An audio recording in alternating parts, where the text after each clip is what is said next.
Good afternoon. Students at one New Mexico school made a very long distance call today all the way to space.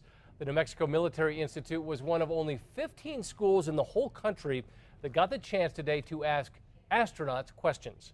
News 13 Cheyenne Cope was there this morning and joins us live from Roswell. Cheyenne? Dean, students' faces lit up when the static from the radio turned into the voice of a NASA astronaut as he orbited the Earth. Cadets at New Mexico Military Institute packed into this room on their Roswell campus for a once-in-a-lifetime opportunity to communicate with astronaut Kjell Lindgren. I'm just enjoying being up in space right now. This is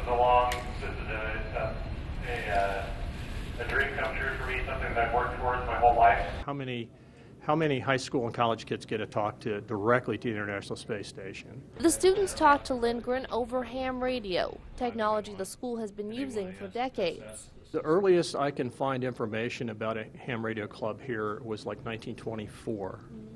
So it's been around for a long time. Select students were able to ask the astronaut questions they had prepared as he orbited over the U.S. in the International Space Station. Alan DeGroot is a high school sophomore at NMMI. It was incredible. It was really cool. These people, I mean, they're up in space, for goodness sake, and we're able to communicate with them down here. Students asked about handling a medical emergency in space. If I had an injury or an illness, I would work with the folks on the ground to treat one of my crew members. And asked what he missed the most here on Earth. And the answer wasn't the food. I would have to say that I miss my family the most. That's probably the most difficult thing about being away for a long time.